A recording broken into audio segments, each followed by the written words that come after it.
আজকের গল্প ব্যোমকেশ বক্সী ও নীল খামের রহস্য।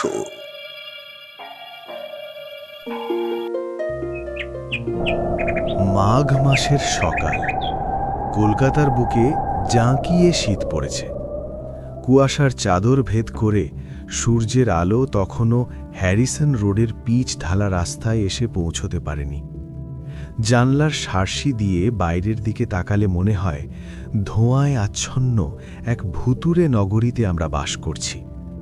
ট্রাম চলাচলের শব্দ আজ কেমন যেন মন্থর, যেন শীতের জড়তা লোহা লক্করকেও গ্রাস করেছে। আমাদের বসার ঘরে আমি আর ব্যোমকেশ। ব্যোমকেশ তার চিরাচরিত ইজি চেয়ারটায় গা এলিয়ে ছাদের কুড়ি কাঠের দিকে তাকিয়ে আছে, হাতে একটা নিভে যাওয়া চুরুট। তার চোখ আধ বজা, যেন গভীর কোনো চিন্তায় মগ্ন। আমি গায়ে একটা তুষের চাদর জড়িয়ে টেবিলের একপাশে বসে আছি। সামনে রাখা চায়ের কাপ থেকে ধোঁয়া ওঠা বন্ধ হয়েছে অনেকক্ষণ। দুধের স্বরের ওপর একটা মরা মাছি ভাসছে। আমার হাতে ফাউন্টেন পেন, কিন্তু খাতায় একটি শব্দও নেই। নতুন গল্পের প্লট কিছুতেই মাথায় আসছে না। অন্দরমহল থেকে সত্যবতী এসে দাঁড়ালো। তার পরনে একটা ইস্ত্রি করা শাড়ি, হাতে বাজারের চটের থলি। কপালে কৃত্রিম বিরক্তির ভাঁজ ফেলে সে বলল, তোমাদের কি আজ নড়ার ইচ্ছে নেই? ওদিকে পুটিরামের জ্বর, সে লেপ মুড়ি দিয়ে পড়ে আছে। বাজারটা কে করবে শুনি? নাকি আজ বাড়িতে অরন্ধন হবে? আর চাটা তো জুড়িয়ে শরবত হয়ে গেল। ব্যোমকেশ অলস ভঙ্গিতে সোজা হয়ে বসল। চুরুটটা অ্যাস্ট্রেতে রেখে মুচকি হেসে বলল, সত্যবতী, বাজার করার চেয়েও বড় সমস্যা হলো গত এক মাসে আমার মগজাস্ত্রের রীতিমতো জং ধরে গেছে। খবরের কাগজে চুরির খবর, পকেটমারি আর রাজনৈতিক তরজা ছাড়া আর কিছুই নেই। একটা জুৎসই রহস্য না পেলে বাজার করার উৎসাহ পাচ্ছি না। মগজটা না চললে পাও চলতে চায় না। আজ বরং খিচুড়ি চাপিয়ে দাও। সত্যবতী ঝাঁঝিয়ে কিছু একটা বলতে যাচ্ছিল, ঠিক সেই মুহূর্তেই বাইরের দরজায় কড়া নড়ার শব্দ হলো, বেশ জোরে এবং অস্থিরভাবে। এই সাত সকালে এমনভাবে কে কড়া নাড়ে? আমি উঠে গিয়ে দরজা খুললাম। যিনি প্রবেশ করলেন তার চেহারা দেখে চমকে উঠতে হলো। ভদ্রলোকের বয়স 60-এর কোঠায়, বেশ সম্ভ্রান্ত চেহারা, গায়ে দামি ছাইরঙা পশমি ওভারকোট, গলায় মাফলার, হাতে এক গাছা রূপোর কাজ করা বাঁধানো ছড়ি। কিন্তু তার ফর্সা মুখটি ভয়ে একেবারে রক্তশূন্য, চোখের নিচে গভীর কালিমার ছাপ। তিনি শীতে নয়, যেন সাক্ষাৎ যমদূত দেখার আতঙ্কে থরথর করে কাঁপছেন। ব্যোমকেশ দ্রুত উঠে দাঁড়িয়ে ভদ্রলোককে হাত ধরে এনে সোফায় বসালো। শান্ত হন, আমি ব্যোমকেশ বক্সী। ইনি আমার বন্ধু এবং ছায়াসঙ্গী অজিত। আগে একটু জল খান, দম নিন। ভদ্রলোক গ্লাসের জল এক চুমুকে শেষ করে পকেট থেকে রুমাল বের করে মুখ মুছলেন।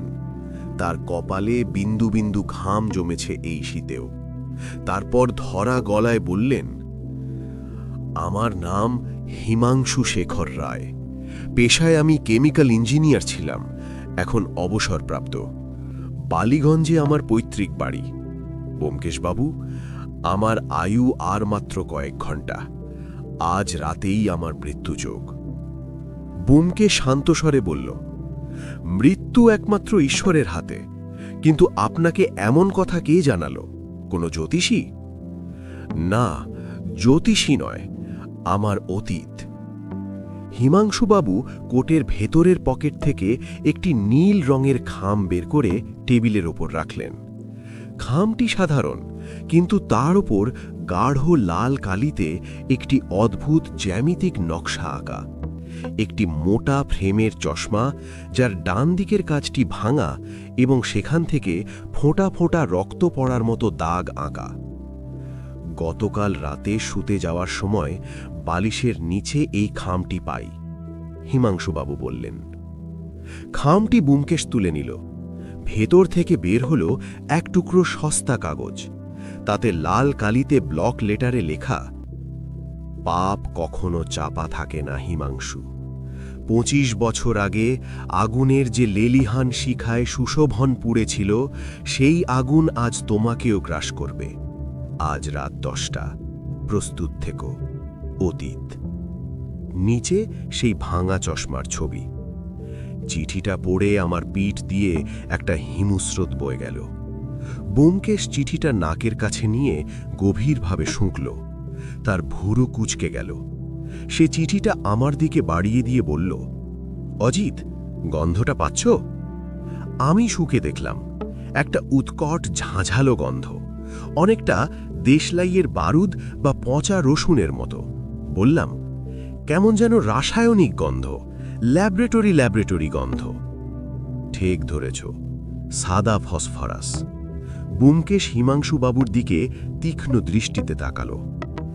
এই সুশোভনকে আর 25 বছর আগের আগুনের ঘটনাই বাকি, কোনো কিছুই গোপন করবেন না। হিমাংশুবাবু দীর্ঘশ্বাস ফেললেন। মনে হলো কোনো এক পুরনো যন্ত্রণায় তিনি কুঁকড়ে গেলেন। সে এক কলঙ্কিত ইতিহাস ব্যোমকেশবাবু।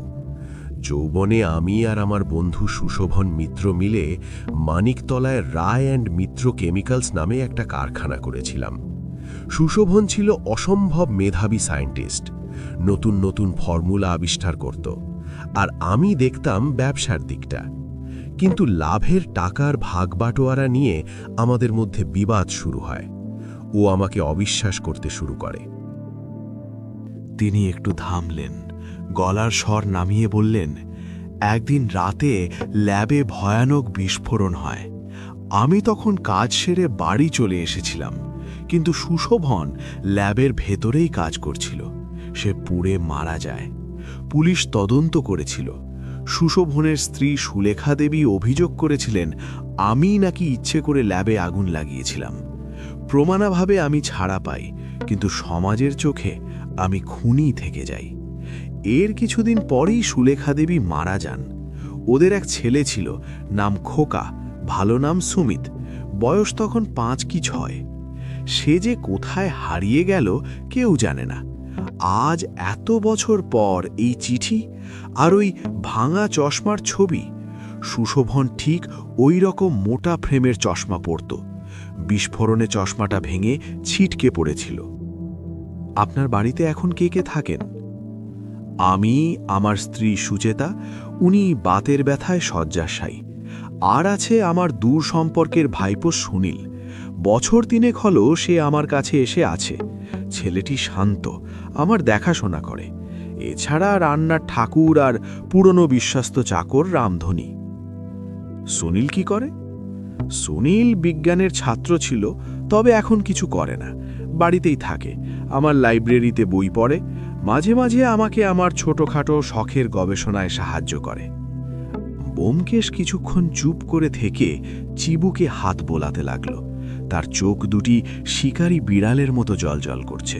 সে বলল, হিমাংশুবাবু, আজ রাতে আমরা আপনার বালিগঞ্জের বাড়িতে অতিথি হিসাবে থাকব। আপনি এখন বাড়ি যান, স্বাভাবিক আচরণ করবেন, কাউকে ঘুণক্ষরেও জানাবেন না আমরা আসছি। ঠিক সন্ধে 7টায় আমরা পৌঁছব। হিমাংশুবাবুর বাড়িটি বালিগঞ্জের এক নির্জন রাস্তায়। পুরনো আমলের বিশাল দোতলা বাড়ি, ইটের রং কালচে হয়ে গেছে। সামনে অনেকটা বাগান, আগাছায় ভরা। বড় বড় আম, কাঁঠাল আর ঝাউ গাছ বাড়িটাকে যেন গ্রাস করে আছে। গেটের মুখে দাঁড়িয়ে মনে হলো মৃত্যুর পরোয়ানা নিয়ে কেউ যেন ওত পেতে আছে এই অন্ধকারের মধ্যেই। বাতাসে একটা ভ্যাপসা স্যাঁতস্যাঁতে গন্ধ, ঝিঝি পোকার একটানা ডাক পরিবেশটাকে আরও রহস্যময় করে তুলেছে। আমরা যখন পৌঁছলাম তখন সন্ধ্যা 7টা। কুয়াশায় চারদিক ঝাপসা। হিমাংশুবাবু আমাদের ড্রয়িং রুমে বসালেন। ঘরটি সেকেলে আসবাবে সাজানো, দেওয়ালে ঝোলানো হরিণের মাথা আর ধুলো মাখা ঝাড় লণ্ঠন। সবকিছুতেই একটা অযত্নের ছাপ। একটু পরেই পরিচয় হল সুনীলের সঙ্গে। বছর 30-এর যুবক, সুঠাম চেহারা, চোখে কালো ফ্রেমের চশমা, পরনে ধবধবে সাদা পাঞ্জাবি আর ছাই রঙা জহর কোট। আমাদের দেখে সুনীলের মুখে বিরক্তির ছায়া পড়ল, যদিও সে তা ঢাকার চেষ্টা করল। ব্যোমকেশ সহজ গলায় বলল, আমরা হিমাংশুবাবুর পুরনো পরিচিত। আজ এদিক দিয়ে যাচ্ছিলাম, তাই দেখা করতে এলাম। সুনীল শুকনো গলায় বলল, কাকাবাবু আজ শরীরটা ভালো নেই, ডাক্তার ওনাকে বিশ্রাম নিতে বলেছেন। আপনারা বেশিক্ষণ গল্প না করলেই ভালো হয়। ব্যোমকেশ হাসল, অবশ্যই, বেশিক্ষণ বিরক্ত করব না। আচ্ছা সুনীলবাবু, একটা কথা জিজ্ঞেস করব, আপনি কি ইদানিং কোনো ল্যাবরেটরিতে কাজ করছেন? সুনীল চমকে উঠল। তার চশমার আড়ালে চোখের চাউনিতে একটা সতর্ক ভাব ফুটে উঠল। কেন বলুন তো? আপনার ডান হাতের তর্জনী আর মধ্যমায় হলদেটে দাগ দেখে মনে হলো ওটা পিক্রিক অ্যাসিড বা নাইট্রিক অ্যাসিডের দাগ। ওগুলো সাবানে সহজে ওঠে না।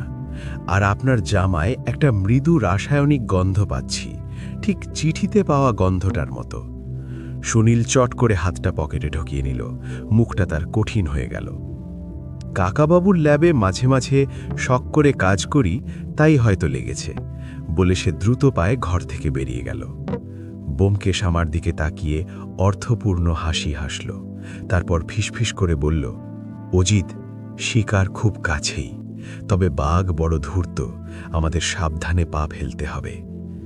আমি নিচু গলায় বললাম, তুমি কি সুনীলকে সন্দেহ করছো? সন্দেহ নয়, প্রায় নিশ্চিত। দুপুরে আসার আগে আমি খোঁজ নিয়েছি সুনীল নামের হিমাংশুবাবুর কোনো ভাইপো নেই। এই ছেলেটি নিজেকে ভাইপো বলে পরিচয় দিয়েছে। আর বিকেলে আমি যখন বাগানে একটু ঘুরে দেখছিলাম, তখন মালির ঘরের পেছনে আবর্জনার স্তূপে একগাদা শুকনো আকন্দ ফুলের ডাল, পাতা আর কিছু উপড়ানো ধুতুরা গাছ জড়ো করা দেখেছি। সাধারণ আগাছা পরিষ্কার করলে মালি ওগুলো পুড়িয়ে ফেলার কথা, জমিয়ে রাখার কথা নয়। রাতের আহারের আয়োজন বেশ ভালোই ছিল, লুচি, আলুর দম আর মাংস। কিন্তু খাওয়ার টেবিলে পরিবেশটা ছিল থমথমে। সুনীল কোনো কথা বলল না, শুধু মাঝে মাঝে আর চোখে হিমাংশুবাবুর দিকে তাকাচ্ছিল। সেই দৃষ্টিতে শ্রদ্ধা বা স্নেহ নয়, বরং এক আদিম হিংস্রতা লুকিয়েছিল। খাওয়ার পর ব্যোমকেশ হিমাংশুবাবুকে তার একতলার বড় শোবার ঘরে পাঠিয়ে দেওয়া হলো। ঘরটি বিশাল, উঁচুতে ছাদ, পুরনো আমলের কড়ি বর্গা। দক্ষিণ দিকে দুটো বড় জানলা আর তার অনেক ওপরে একটা ভেন্টিলেটর। ভেন্টিলেটরের একটা খড়খড়ি ভাঙা। ব্যোমকেশ হিমাংশুবাবুকে বলল, আপনার জানলাগুলো ভেতর থেকে বন্ধ করে দিন, দরজাটা শুধু ভেজিয়ে রাখবেন, ছিটকিনি দেবেন না। আলো নিভিয়ে শুয়ে পড়ুন, ভয় নেই, আমরা পাশের গেস্ট রুমেই ওত পেতে থাকব। রাত তখন 9:30। বাড়ি নিঝুম, সবাই ঘুমিয়ে পড়েছে। কেবল দেওয়াল ঘড়ির টিকটিক শব্দ শোনা যাচ্ছে, যা রাতের স্তব্ধতাকে আরও বাড়িয়ে দিচ্ছে। আমি আর ব্যোমকেশ হিমাংশুবাবুর শোবার ঘরের লাগোয়া বারান্দার অন্ধকার কোণে দাঁড়িয়ে আছি। বাইরে কনকনে ঠান্ডা, কুয়াশায় হাত পা অবশ হয়ে আসছে। দূরে কোথাও একটা নেড়ি কুকুর কেঁদে উঠল। ব্যোমকেশ আমার কানে কানে বলল, অজিত, তৈরি থেকো। সুনীলের লাইব্রেরি ঘরের টেবিলের ওপর আমি বিষ বিজ্ঞান বা টক্সিকোলজির একটা বই খোলা অবস্থায় দেখেছি। বইটার একটা পাতায় লাল কালির দাগ দেওয়া, যেখানে উদ্ভিজ্জ বিষের প্রয়োগ বিধি লেখা আছে। আমি অবাক হয়ে ফিসফিস করলাম, কিন্তু আকন্দ গাছ দিয়ে কি হয়? ও তো সাধারণ আগাছা। গ্রাম্য কবিরাজ রায়কে বলে কাল ধোয়া বা আকন্দ বাণ। আকন্দ গাছের পোড়া ছাই, ধুতুরার বীজের গুঁড়ো, হরিতাল আর সামান্য গন্ধকেরই মিশ্রণের ধোঁয়া অত্যন্ত মারাত্মক। এই ধোঁয়া বাতাসের চেয়ে ভারী। বদ্ধ ঘরে প্রবেশ করলে এই ভারী ধোঁয়া মেঝের দিকে নেমে আসে এবং ধীরে ধীরে ওপরের দিকে ওঠে, অনেকটা জলের মতো ঘর ভরে ফেলে। ঘুমন্ত মানুষের শ্বাসনালী সংকুচিত করে দেয়, তীব্র শ্বাসকষ্টে হার্ট ফেল করে। ডাক্তাররা ভাববেন স্বাভাবিক হৃদরোগ বা অ্যাজমা অ্যাট্যাক। কোনো সাধারণ বিষের চিহ্ন পোস্টমর্টমে পাওয়া যাবে না। আমার বুকটা ধরাস করে উঠল। তার মানে শুনিলি? চুপ, ওই দেখো।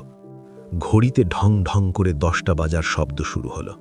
মনে হলো প্রতিটি ঘণ্টা হিমাংশুবাবুর মৃত্যুর পরোয়ানা ঘোষণা করছে। বাগানের ঘন কুয়াশা ভেদ করে একটা দীর্ঘকায় ছায়া নিঃশব্দে এগিয়ে আসছে। তার পায়ে রাবার সোলের জুতো, তাই নুড়ি পাথরের ওপর কোনো শব্দ হচ্ছে না। ছায়াটি হিমাংশুবাবুর জানলার নিচে এসে দাঁড়ালো। আবছা আলোয় দেখলাম লোকটার হাতে একটা লম্বা লাঠির মতো বস্তু। ভালো করে লক্ষ্য করতে দেখলাম ওটা আসলে একটা সরু বাঁশের ফাঁপা নল বা চোঙা।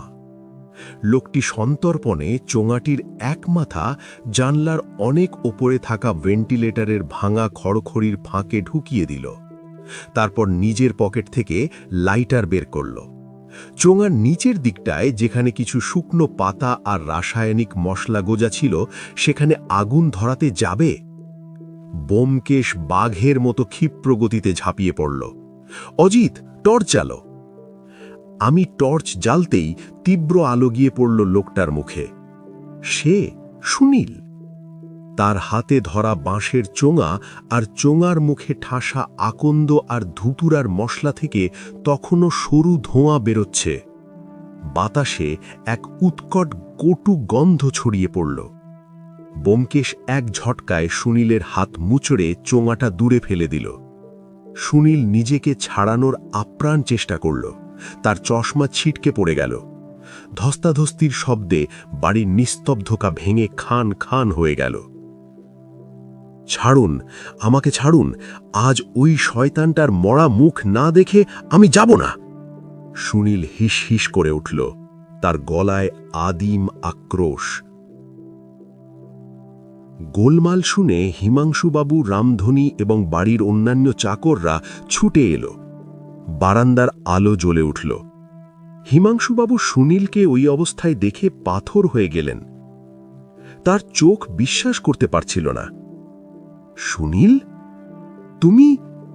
তুমি আমাকে মারতে চেয়েছিলে? ব্যোমকেশ সুনীলকে জাপটে ধরেই বলল, হিমাংশুবাবু, ভুল করছেন। এ আপনার ভাইপো সুনীল নয়, এ হলো আপনার মৃত বন্ধু সুশোভনের হারিয়ে যাওয়া ছেলে সুমিত। সুনীল বা সুমিত রাগে কাঁপতে কাঁপতে চিৎকার করে উঠল, হ্যাঁ, আমি সুমিত। তুমি টাকার লোভে আমার বাবাকে ল্যাবে আটকে রেখে আগুন লাগিয়েছিলে। আমি সেদিন জানলার বাইরে ঝোপের আড়ালে দাঁড়িয়েছিলাম, নিজের চোখে বাবাকে পুড়তে দেখেছি। মা মারা যাওয়ার পর আমি অনাথ আশ্রমে বড় হয়েছি। প্রতিজ্ঞা করেছিলাম এর বদলা নেব, তাই নাম ভারিয়ে রক্তের সম্পর্ক বানিয়ে তোমার বাড়িতে আশ্রয় নিয়েছিলাম। আমি চেয়েছিলাম ঠিক রাত 10টায় বাবার মৃত্যুর সময়েই তুমি মরবে, বিষ দিয়ে নয়, ধোঁয়ায় দম বন্ধ হয়ে, যেমন বাবা মরেছিল। হিমাংশুবাবু দুহাতে মুখ ঢেকে বসে পড়লেন। তার চোখ দিয়ে জল গড়াতে লাগল। আমি আগুন লাগাইনি সুমিত, বিশ্বাস করো, ওটা দুর্ঘটনা ছিল। কেমিক্যালের মিশ্রণ ভুল হয়েছিল। আমি বাঁচাতে গিয়েও পারিনি, আগুনের তাপ খুব বেশি ছিল। ব্যোমকেশ শান্ত গলায় বলল, আইন নিজের হাতে তুলে নেওয়া কোনো সমাধান নয় সুমিতবাবু। আপনার এই নীল খামের সংকেতই আপনাকে ধরিয়ে দিল। চিঠিতে যে ফসফরাসের গন্ধ ছিল, ঠিক সেই গন্ধ আমি আপনার জামাতেও পেয়েছিলাম যখন আপনি প্রথম আমাদের সামনে এলেন। আর আপনার আঙুলের দাগ, বাগানের আকন্দ গাছ, সবই ছিল সূত্র। আপনি বুদ্ধিমান, কিন্তু আবেগের বশে ভুল করে ফেললেন। বাবার মৃত্যুর প্রতিশোধ নিতে গিয়ে আপনি নিজেই অপরাধী হয়ে গেলেন। পুলিশ এসে সুমিতকে নিয়ে গেল। রাত তখন 12টা। কুয়াশা যেন আরও ঘন হয়েছে। আমরা ফিরতি পথে ট্যাক্সিতে। বাইরে স্ট্রিট লাইটগুলো ঝাপসা দেখাচ্ছে। হিমাংশুবাবুর কান্না ভেজা মুখটা মনে পড়ছিল।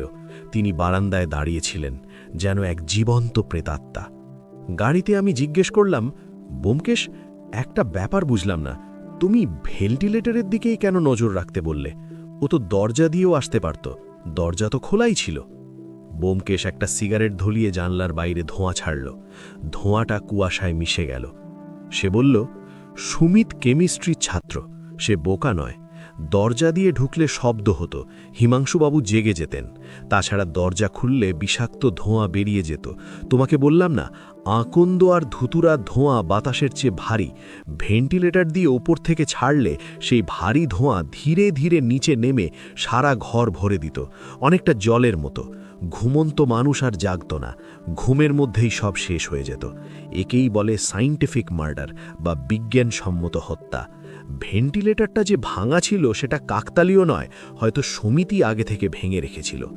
আমি শিহরিত হয়ে বললাম, যাই বলো, তোমার পর্যবেক্ষণ শক্তির তুলনা হয় না, কিন্তু হিমাংশুবাবু কি সত্যিই দোষী ছিলেন?